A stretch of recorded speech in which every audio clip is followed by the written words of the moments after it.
आवाज दो, हम एक हैं, आवाज दो, हम एक हैं, आवाज दो, हम एक हैं, आवाज दो। हम एक हैं। हम जो 7% ब्याज रिकवर करते हैं वो हम 0% करते हैं और 7% 4% राज्य सरकार के नामे और 3% भारत सरकार के नामे लिखा जाता है, जो कि 3-3 साल 4-4 साल तक नहीं आता। इसीलिए ये समितियां आज संतुलन में आ गई, कर्मचारियों का वेतन नहीं निकल रहा और भी जितने भी घाटे हैं इनके कारण समितियां उभर नहीं रही है। नकद वसूल करेंगे, सरकार ने अनुदान देना है, दे, किसानों को अनुदान दे। जैसे भी अनुदान उनको देना हो तो सभी के सेविंग खाते हैं, कोऑपरेटिव बैंक में, केंद्रीय सहकारी बैंक में सभी के सेविंग खाते हैं। जैसे वहाँ से अनुदान रिलीज हो अपेक्ष बैंक से, वो अनुदान प्रधान कार्यालय में आता है, प्रधान कार्यालय के पास सभी के खाते हैं, ब्रांच वाइज सभी के खातों में डाल दिया जाए। जैसे जिनके खातों में पैसा आएगा अपनी आवश्यकता अनुसार किसान ले लेगा। तो यदि ये ब्याज नकद वसूल होता रहेगा तो समितियां आने वाले समय में उभर पाएगी, वरना ये सिस्टम जो अब चल रहा है जीरो सिस्टम वाला, ऐसे तो समितियां कभी नहीं उभरेगी।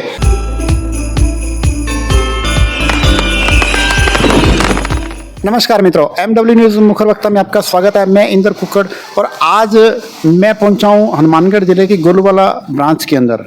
जैसा कि आप जानते हैं कि इन दिनों पूरे हनुमानगढ़ जिले में समस्त ब्रांचों के आगे जो सहकार कर्मी हैं, पैक्स कर्मी हैं, इन्होंने धरना लगा रखा है और लगातार धरना लगा कर बैठे हैं और अपनी जो लंबित मांगे हैं, प्रदेश स्तर पर आह्वान जो चल रहा है उस आह्वान को लेकर लगातार धरना लगा कर बैठे हैं। गोलूवाला ब्रांच एक ऐसी ब्रांच है जो सुबह 10 बजे से स्टार्ट होकर और शाम को 5 बजे तक धरना स्थल पर बैठे रहते हैं और पूरी ब्रांच के साथी समस्त यहाँ पे मौजूद रहते हैं। और आज भी अपने जैसे देख रहे हैं कि लगभग 10-12-13 लोग जो हैं मौजूद हैं।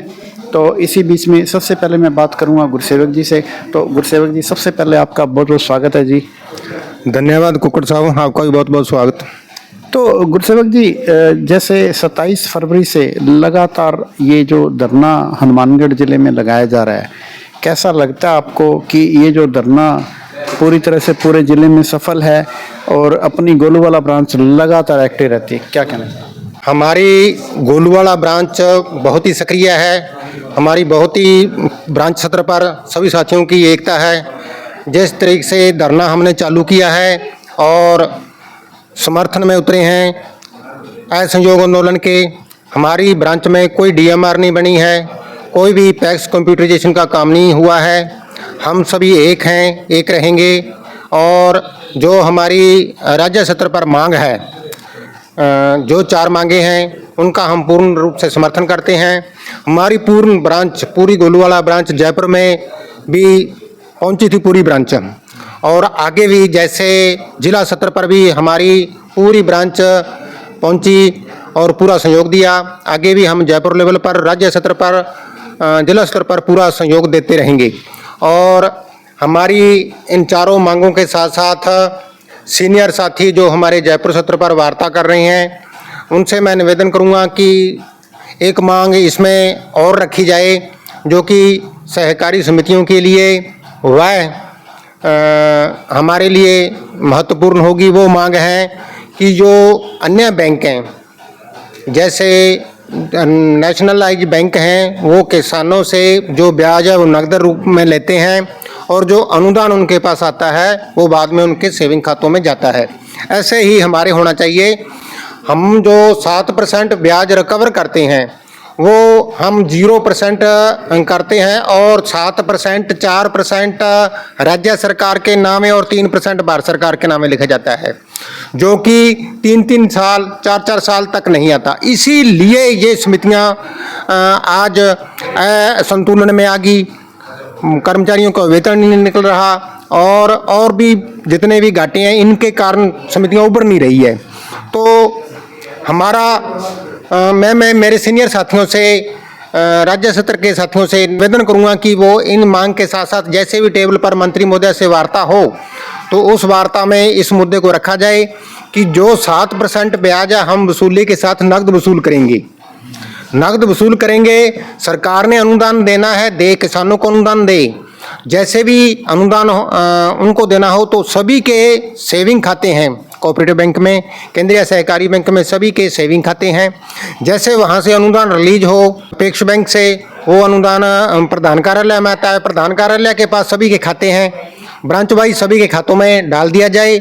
जैसे जिनके खातों में पैसा आएगा अपनी आवश्यकता अनुसार किसान ले लेगा। तो यदि ये ब्याज नकद वसूल होता रहेगा तो समितियां आने वाले समय में उभर पाएगी, वरना ये सिस्टम जो अब चल रहा है जीरो सिस्टम वाला, ऐसे तो समितियां कभी नहीं उभरेगी, इससे ज़्यादा असंतुलन में जाएगी। और आने वाला समय समितियों के लिए, व्यवस्थापक साथियों लिए, सह व्यवस्थापकों के लिए खतरे की है। और समितियों को आगे लाने के लिए, प्रॉफिट में लाने के लिए, चलाने के लिए ब्याज अति आवश्यक है, कैश लेना। और यदि ब्याज कैश लेकर समितियां चलाएंगी तभी चल पाएगी, वरना नहीं चल पाएगी। हम ये नहीं कहते कि सरकार अनुदान दे ना दे, जितना मर्जी दे, उनके सेविंग खाते सभी हैं, सभी में अनुदान भले ही सरकार एडवांस डाल दे, हमें इस बात की कोई आपत्ति नहीं है। समितियां जो ब्याज जिसके लिए वेट करती रहती है, समितियों में 2-2 साल तक ब्याज नहीं आता, साल भर ब्याज नहीं आता, तो वो उसके खर्चे तो कंटिन्यू चलते रहते हैं। हाँ जी सर, आप क्या कहना चाहेंगे? अच्छा लगता है, अपने साथियों के साथ में एकजुटता बनाए रखी हमने, और आगे भी एकजुटता बनाए रखेंगे सरकार के खिलाफ जब तक हमारी मांगे पूरी नहीं होती। तो बात करूंगा संतोष जी, आप क्या कहना चाहेंगे इस मुद्दे पर? जिस तरह से अपना पूरा जिला एक साथ में इकट्ठा होके लगातार धरना लगा रहा है, क्या कहना चाहेंगे? कुक्कड़ जी आपका धन्यवाद। आप हर एक मीटिंग में, हर एक जगह, जयपुर लेवल पे, हनुमानगढ़ लेवल पे, जहाँ भी जाते हो, राज्य में कहीं भी आप जाते हो, तो आप पूरा तन मन से आपका सहयोग देते हैं। हमारी जो गोलूवाड़ा ब्रांच है, जे भी कंटिन्यू 27 फरवरी से लगातार धरने पर बैठी है। एक मुख हो के सारों साथियों का बड़ा प्रेम स्नेह है। इसके साथ हम सभी वार यही रिक्वेस्ट करना चाहते हैं सरकार के साथ, जो ब्याज की दिक्कत है ये लंबे समय से चल रही है, किसी का 2 साल से 4 साल से, जैसे भी ये ब्याज नहीं आता टाइम पे, तो ये तनख्वाह के जो वेतन के मतलब दिक्कत आ रही है। वार यही आपको रिक्वेस्ट कर रहे हैं, सरकार के आगे भी ये कर रहे हैं। जो हमारे सीनियर साथी हैं जयपुर लेवल पर बैठे हैं, वार्ता करते हैं, बार सरकार के साथ आग्रह करते हैं, उनसे यही अपील है भी हमारा जो हमारे भाई गुरसेवक सिंह जी ने जो एक निर्णय दिया है, सुझाव दिया है आपको भी, जो नकद ब्याज पहले समितियां लेती थी 2008 में, तो पहले ये चर्चा नहीं होती थी, जैसे कि ब्याज वसूलते थे हम 14% ब्याज वसूला है, तो ऐसी कोई दिक्कत नहीं आती थी वेतन वाली। ये उसी भली भांति जैसे फिर ये चलने लग जाए तो हमारी समितियों को ये नौबत नहीं आएगी। बार यही प्रयास है सरकार से भी नकद वसूल ब्याज किया जाए तो समितियाँ फिर से दोबारा पनपेगी, नहीं तो समिति जो इनबैलेंस है, जो घाटे हैं, ये पूरे नहीं होने वाले। सेवक जी ने बहुत ही शानदार एक सुझाव दिया है अपनी जो स्टेट यूनियन है उनके लिए, कि जो ब्याज की जो वसूली है वो अगर किसानों से कर ली जाए, और किसानों से लेने के बाद में जब सरकार का जब ब्याज आता है तो उनके खाते में चले जाए। तो आप राजू जी क्या कहना चाहेंगे इस जो अभियान चल रहा है, जो अपना जो आंदोलन चल रहा है? MW न्यूज का बहुत बहुत स्वागत है। लगातार मेरे को यहाँ सर्विस करते हुए 10 साल का वक्त हो गया है, और 10 सालों में मैंने इंद्र जी को हर बार देखा है। हर बार जब भी स्ट्राइक हुई, थोड़े टाइम के लिए या लगातार के लिए, तो इसमें देखा आपके न्यूज़ चैनल के माध्यम से आपका भी हम तहे दिल से शुक्रिया अदा करते हैं। और दूसरी ये बात है, सेंट्रल सरकार का हमारा पैक्स कंप्यूटराइजेशन का पूरे इंडिया में चल रहा है, इसमें राजस्थान नंबर 3 पे आता है। तो ये ERP सिस्टम है, तो उसमें दिल्ली की एंट्री होनी सोसाइटियाँ जा रही है अपर लेवल पे, तो जिसमें काम करने वाला आदमी है वो वर्कर है, उसके खाने के पीने के और सैलरी के लाले पड़े हुए हैं। तो एक उनका मैं एक मांग और जोड़ना चाहूँगा, शिक्षा सुविधा भी मिलनी चाहिए। तो सहकार से समृद्धि तभी संभव होगी जब सहकारिता में पार्टिसिपेट करने वाला जो बंदा सर्विस देता है सुबह 10 से 5 तक, उसको पूरा मिले, उसका वेतन की हो, उसकी चिकित्सा की हो, उसके जो भी अन्य आचार्य वगैरह सब मिलने चाहिए टाइम टू टाइम। और मैं एक बात और जोड़ना चाहूँगा, भी आप DBT दे रहे हो ना, डायरेक्ट बेनिफिट ट्रांसफर इंडिया सरकार कर रही है, भारत सरकार, राज्य सरकार, तो आप उसके माध्यम से कर दो। ये ब्याज है, ये सीधा खाते में आना चाहिए और अपने किसान से सीधा ले ले। सीधा अगर खाते में आता है, समितियों में जो ब्याज को तरसती हैं समितियां, वो तरसेंगी तो नहीं। हाँ जी नरेंद्र जी, आपका भी एक्सपीरियंस काफ़ी लंबा चौड़ा हो गया और कुछ टाइम हुआ आपको एक व्यवस्थापक का पद भी मिला है। इस पीड़ा को किस तरह से कहना चाहेंगे आप, जो ये आंदोलन चल रहा है, आंदोलन के बारे में क्या? धन्यवाद इंदर कुक्कड़ जी, आप हमारी ब्रांच गोलूवाड़ा में आए, इसके लिए आपका स्वागत है। हमारी ब्रांच में 13 समितियां आती हैं और 13 की 13 समितियां लगातार करीब एक मंथ से धरना स्थल पर आकर सभी अपनी उपस्थिति दर्ज करवा रही हैं और बैठ रही हैं, लेकिन सरकार हमारी तरफ ध्यान नहीं दे रही, हमारी मांगों की सुनवाई नहीं हो रही। संघर्ष समिति भी लगातार प्रयास कर रही है। पिछले दिनों जैसे जयपुर में एक बड़े लेवल पर स्ट्राइक हुई, उसी में भी हम सभी इकट्ठा हुए। फिर हनुमानगढ़ में जिला स्तर पर मीटिंग रखी गई, उसमें भी सारी समितियों के कर्मचारी सभी ब्रांचों के इकट्ठा हुए, पर आज तक कोई सुनवाई नहीं हुई है। हाँ जी सर, नमस्कार। नमस्कार जी। तो सबसे पहले आप युवा साथी हो, पहले अपने बारे में भी बताओ और आंदोलन के बारे में क्या कहना चाहोगे? सर मेरा तो यही कहना है, भी आंदोलन सरकार को मांग माननी चाहिए, हमारी वाजिब मांग है, जो मांग है वो वाजिब मांग है, वो सरकार को माननी चाहिए। जो आंदोलन ये जो चल रहा है, जो इतने लंबे से समय से चल रहा है, आज 27 फरवरी से 4 अप्रैल हो गया, लगातार आंदोलन चल रहा है। ऐसा आंदोलन पहले भी कभी आपने देखा है? नहीं जी, मैं तो पहली बार देखा सर, इतना लंबा आंदोलन पहले नहीं देखा। लेकिन जैसे अभी राजेंद्र जी ने बताया था, एक डीबीटी योजना जो सरकार 7% ब्याज राशि है उनके खातों में हाथों डीबीटी योजना की तरह डालती है, जिस तरह हम वसूली करते हैं, तो वो हमारी समिति के खातों में डायरेक्ट सीधे जिसका अंगूठा वसूली हो गई, डायरेक्ट हमारे बचत खातों में आओ। 7% या 4% सरकार देना चाहती है, वो डायरेक्ट दो, उसी टाइम दे दो सर। हम किसान से नहीं लेंगे, लेकिन आप देना चाहते हो तो डीबीटी योजना के माध्यम जैसे ही उन्होंने वसूली की, उसकी तुरंत जैसे कंपनियों को खाद का पैसा ट्रांसफर होता है, उसी तरह हमारा भी पैसा हाथों हाथ ट्रांसफर हो, हमारे बचत खातों में आ जाए। हम किसान से नहीं लेंगे 7%, सरकार इस तरह कोई योजना बना दे, खातों वाली जो कंपनियों को सब्सिडी ट्रांसफर करती है, उसी तरह हमारा भी कोई सिस्टम करे तो हमारी भी समितियाँ चले, हमें भी ब्याज हाथों हाथ मिले, हम भी अपना काम, हमारा भी खर्चा है वो निकले। नहीं, कुछ ना कुछ तो होना चाहिए, कैडर बन जाए, चाहे डीबीटी योजना लागू हो जाए, और तभी जो है समितियां चल पाएंगी। समितियों को अगर चलाना है और अगर इसको आगे बढ़ाना है, इसके कर्मचारियों को संतुष्ट करना है, सहकार से समृद्धि लाने के लिए इन कर्मचारियों का ये अगर भला करेंगे तभी सहकार से समृद्धि आएगी। हाँ जी संजय जी, ये हमारा समर्थन है, हम धरने के साथ हैं। तो हाँ जी सर, क्या कहना चाहोगे आप इस आंदोलन के बारे में? मैं तो कहा महीना दिन हमारे खाते में तनख्वाह जी, और तनख्वाह भी हमारे खाते में आ जी। हाँ जी सर, आप क्या कहना चाहेंगे? वही है सर, और सभी यही हम समर्थन में हैं इनके सबके, सभी समर्थन में है, आंदोलन के समर्थन में है। तो अब एक सुखदेव जी हैं, बहुत ही आज काफ़ी समय से, लंबे समय से नौकरी कर रहे हैं। अनेक इन्होंने अपने साथ में अनेक साथियों को जोड़ा है और जो यूथ है उनको मोटिवेट हमेशा करते रहते हैं। लगातार जितने भी साथी हैं उनको काम करने के लिए मोटिवेट करते रहते हैं और हमेशा उनको काम लोगों, किसानों को अपने साथ में जोड़ने के लिए भी लगातार प्रयास करते रहते हैं। तो सुखदेव जी, ये जो आंदोलन चल रहा है, इस आंदोलन के बारे में क्या कहना चाहोगे?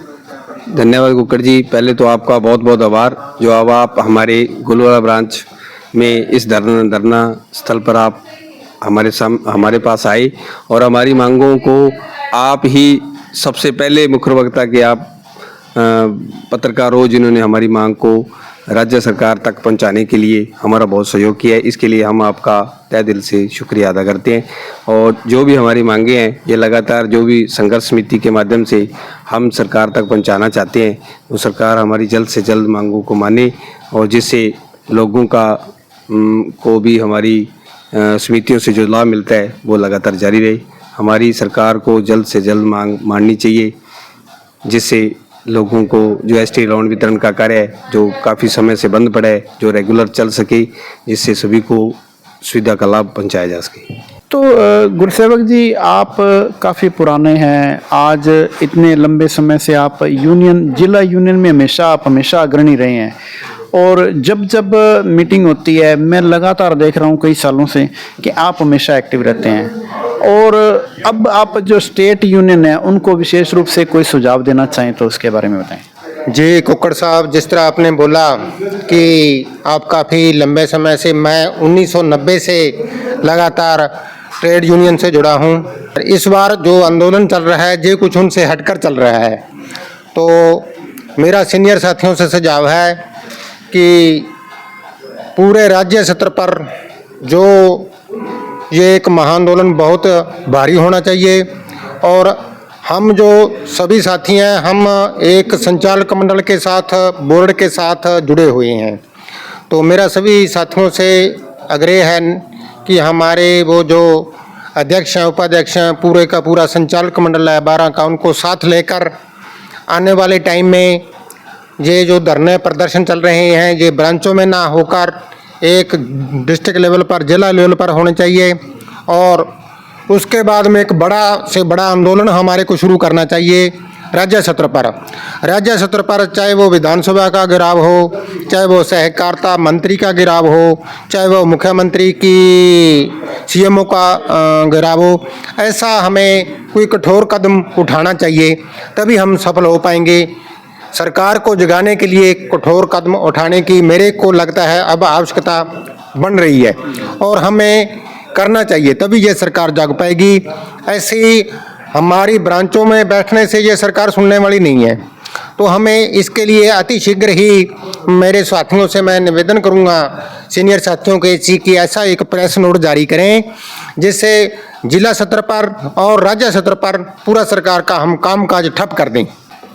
ठीक है जी, बहुत बहुत धन्यवाद। तो ये हैं हनुमानगढ़ जिले की गोलूवाला ब्रांच के सहकार साथी, जिन्होंने यहाँ से एक विशेष रूप से एक पूरी की पूरी जो यूनियन है, जो संघर्ष समिति है, उसको विशेष रूप से एक बहुत बड़ा सुझाव दिया है कि एक तो डीबीटी योजना के तहत ये जो कार्रवाई करी जाए, ताकि जो ब्याज है उसका इंतज़ार करना पड़ता है वो इंतज़ार नहीं करना पड़े, समितियों में ब्याज तुरंत आ जाए। दूसरा, यूनियन को इन्होंने विशेष रूप से ये आह्वान किया है कि ये जो ब्रांच लेवल पर जो धरना लगाते हैं उस का कोई बेनिफिट ना मिलते हुए अगर इसको जिला स्तर पर इसको आयोजित किया जाए तो कहीं ना कहीं फ़ायदा मिलेगा। और तीसरा सुझाव इनका ये है कि स्टेट लेवल पर धरना लगाना चाहिए, स्टेट लेवल पर, और लंबे समय तक लगाना चाहिए, और लगेगा तभी जो सहकार साथियों को लाभ मिलेगा। और सहकार साथियों को लाभ दिलाने की मंशा तो पूरी संघर्ष समिति की है, तो कोई ऐसा निर्णय लें कि सबको लाभ मिले। ठीक है जी। MW न्यूज़ मुखर वक्ता में समय देने के लिए धन्यवाद, बहुत बहुत धन्यवाद। जय सहकार, जय संगठन।